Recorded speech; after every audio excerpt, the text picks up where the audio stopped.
L'autre jour, pendant un coaching en séduction, le coaché qui était venu me voir me dit: bon, en fait, là, clairement, je me suis craqué sur ce coaching, j'ai investi mes derniers euros, mais en fait, j'ai l'impression d'être trop pauvre. Alors, moi, j'étais là, je me suis dit: mais trop pauvre, pardon, mon garçon, mais tu gagnes plus de 2500 euros par mois.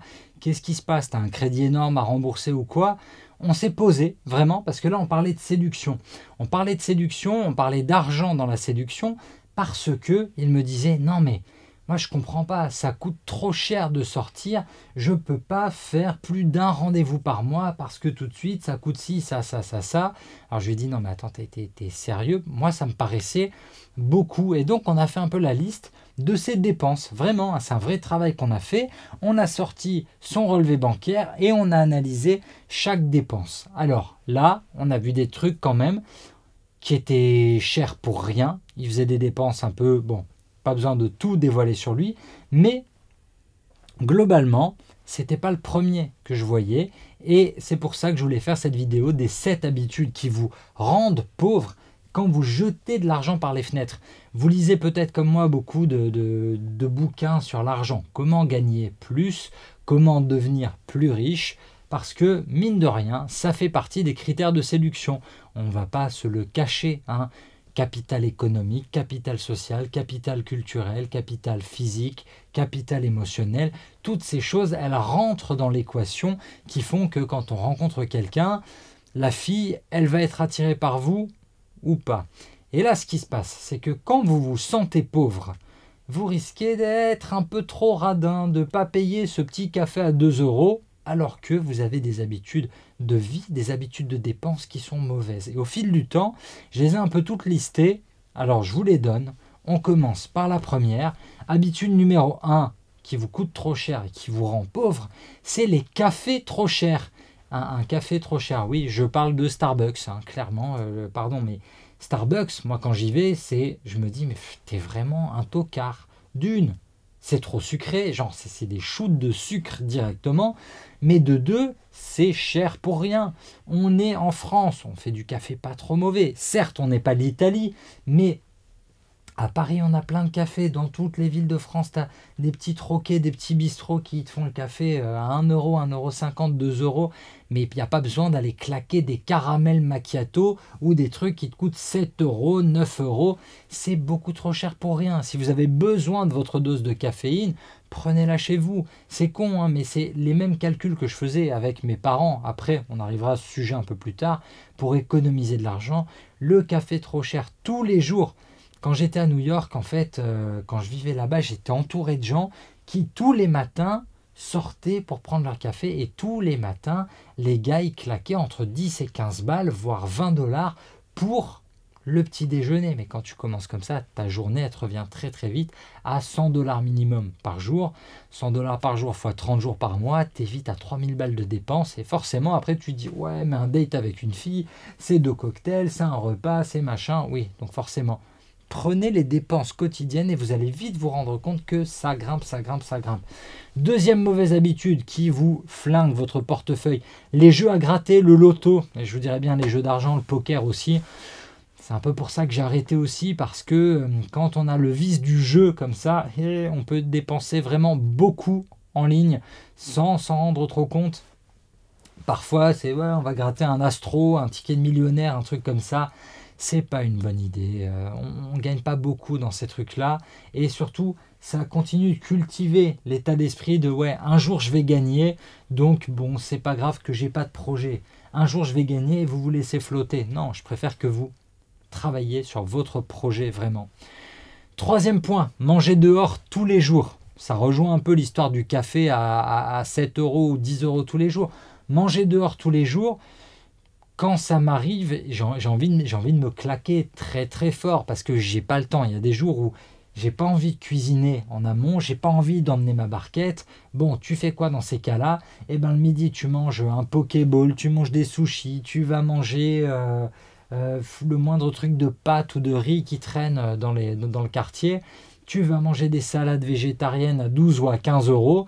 Et ça chiffre très très vite. Quand c'est le midi et que le soir tu te remets la même parce que tu manges dehors avec des potes, ça chiffre très très vite. Moi je travaille avec des étudiants qui n'ont pas un gros budget, hein, étudiants, on se dit souvent étudiants, pas trop de thunes, quand ils me disent que leur budget de bouffe pour le mois, c'est entre 100 et 150 balles, j'ai envie de leur dire, ah ouais, c'est ce qui m'arrive de claquer parfois sur 3 ou 4 jours parce que je déconne, parce que je suis au resto tous les jours, tous les midis, tous les soirs. Mais c'est un des avantages quand tu vieillis et que tu es bien payé, que tu gagnes bien ta vie, tu peux te mettre bien. Je vous dis pas surtout de ne pas le faire, hein, mais si vous êtes dans une situation où vous devez payer un loyer cher, que vous ne savez pas si vous allez retrouver un boulot facilement, que vous avez envie de sortir avec des filles, de payer des entrées en boîte, de payer des bouteilles, de sortir, de bien vous saper, si vous voulez faire des choses, dans ce cas-là, ouais, manger dehors tous les jours, c'est peut-être pas une bonne solution. Il vaut peut-être mieux manger au Crous ou vous faire des pâtes et des salades de pâtes et de légumes et trouver ces solutions qu'on trouve très facilement quand on est étudiant. La suite, ça doit être la 4e habitude qui vous rend pauvre, c'est les applis payantes sur votre téléphone. Ça, je ne comprends pas. Les applis payantes, on en discutait l'autre jour avec des potes. On est en train de jouer au poker l'autre soir et on commence à parler des applis payantes et Eros, le meilleur dragueur de Paris, dit mais qui sont ces cons qui payent des applis vraiment pour avoir des meilleurs packs, pour avoir des meilleurs trucs? Non, non, non, non. Vous n'êtes pas une vache à lait. Oubliez tout ça. Arrêtez de payer pour des trucs inutiles. Et on enchaîne très vite parce qu'on était autour de la table de poker avec toutes les addictions. La cigarette ou la drogue, l'alcool. Je ne vous dis pas de mener une vie de moine. Ça n'existe pas. Blaise Pascal, notre cher philosophe, disait « Qui fait le sage fait la bête » ou « Qui fait le sage fait l'âne ». Ou enfin, en clair, c'était à force de vouloir trop être parfait, vous devenez complètement con. Donc, je ne vous dis pas d'abandonner tous les vices. Je vous dis juste que, quand je parle de la cigarette, par exemple, moi, quand je faisais le calcul, quand j'étais gamin, mais dès l'âge de 7 ou 8 ans, sur la cigarette, je disais à mes parents, mais vous ne vous rendez pas compte de toute la thune que vous claquez en clope. Ça vous bute les poumons. Et en termes d'argent, mais vas-y, mais donnez-moi cet argent. Ce serait vachement mieux utilisé pour m'acheter des nouveaux protège tibia ou les nouvelles Predator d'Adidas. Pareil, la drogue, les gars, la drogue, non, on n'a pas envie de faire ça. L'alcool, c'est culturel, évidemment, mais est-ce qu'on en a vraiment besoin? Est-ce qu'on a besoin de se mettre 5 verres le samedi soir ou plus, alors que 1 ou 2, ça peut suffire? Je ne suis pas là vraiment pour vous juger. C'est juste, regardez vraiment votre relevé bancaire. Moi, j'ai des potes qui vont claquer à chaque fois 250 balles, voire beaucoup, beaucoup plus par week-end en alcool, en soirée.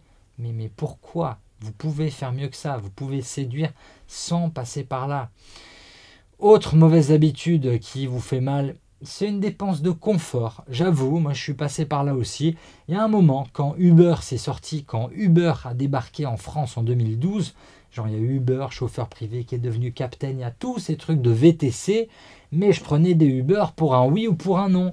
Parce que vu que la carte bleue elle est déjà rentrée, on commande et on voit le relevé à la fin du mois et on a envie de s'arracher la tête. Parce que attendre un bus ou attendre un RER ou un métro, ça saoule. Oui, c'est vrai, évidemment, ça saoule. Mais c'est des économies de réaliser. Et si vous êtes short en ce moment, si vous êtes en galère, levez le pied sur certaines dépenses qui n'ont pas lieu d'être. D'accord? Vous pouvez attendre le bus pendant 20 minutes. Oui, c'est chiant, mais bon. Dernier truc, dernière mauvaise habitude, l'habitude numéro 7, les abonnements pour rien. Le forfait trop cher. Faites le tour, vraiment. Si vous trouvez que vous êtes en galère de thunes, faites le tour de tous les abonnements que vous payez pour rien. Moi, c'est un truc, je vous l'ai déjà dit dans d'autres vidéos, je suis phobique administratif. Moi, le courrier, les démarches administratives, c'est un truc, ça me débecte. Je déteste ça. Donc, je suis très mauvais là-dedans. Et surtout, je repoussais. Et à chaque fois, mais vraiment, pendant 4-5 ans, je me disais, mais pourquoi je paye mon forfait téléphonique aussi cher alors que je l'utilise même pas en entier? Il m'a fallu, je sais pas, 4-5 ans pour arrêter ce forfait et en prendre un bien moins cher. Je pense que j'étais le seul Français à payer 60 € de forfait chez Orange, alors que maintenant, je suis sur un truc SFR Red à 10 ou 12 € qui marche très très bien, ça fonctionne. Parfois, il y a des galères, mais il y en avait aussi sur Orange. On s'en fout. Alors oui, j'ai coupé Deezer. Bon, voilà, j'ai plus mon abonnement musique Deezer. Pour vous, c'est peut-être Spotify ou Napster ou ce que vous voulez, un abonnement YouTube musique.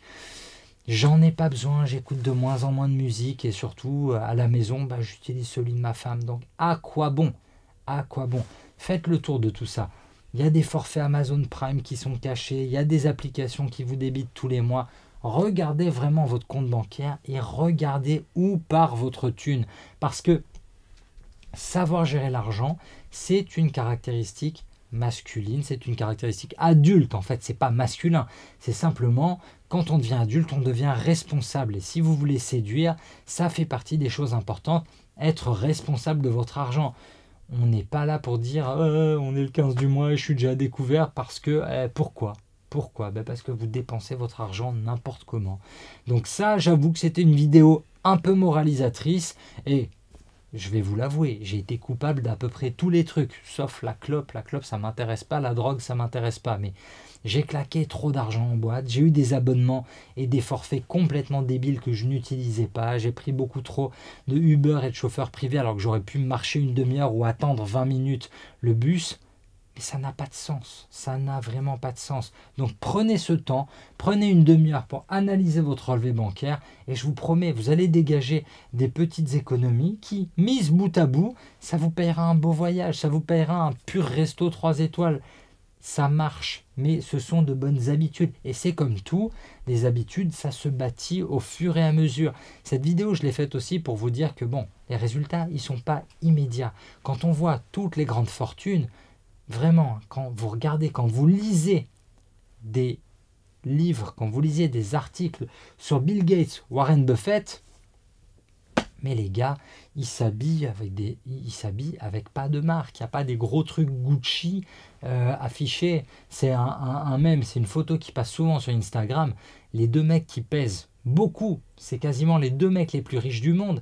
Quand on les prend en photo, il n'y a pas une seule ceinture Gucci. C'est des gens simples et vous vous rendrez très vite compte que l'objectif dans la vie, c'est pas d'avoir l'air riche, mais d'être riche, c'est bien mieux. Et c'est pas l'objectif de la vie. Mais si votre objectif, c'est de faire du cash, dans ce cas-là, regardez vos mauvaises habitudes, analysez-les et débarrassez-vous de ces mauvaises habitudes au fur et à mesure. Trouvez des bonnes stratégies pour arrêter de jeter votre argent par les fenêtres. Je vous remercie d'avoir suivi cette vidéo. J'espère que ça vous aidera à aller mieux dans vos finances et à pouvoir sortir avec des filles sans vous priver et pouvoir dépenser sur les choses qui comptent vraiment. Vous nous lâchez un pouce en l'air, c'est super sympa de votre part. Vous nous posez toutes vos questions en commentaire sur le développement personnel et la séduction et j'y répondrai donc soit à l'écrit, soit en vidéo si la réponse peut aider tout le monde. Vous n'oubliez pas de vous abonner pour recevoir les nouvelles vidéos quand elles sont prêtes aussi. N'oubliez pas, votre cadeau, téléchargez gratuitement votre e-book « Les 10 conseils essentiels pour séduire une fille ». Il vous attend sous la vidéo. On se retrouve très vite pour une nouvelle vidéo de conseils en séduction et d'ici là, soyez sages, mais pas trop.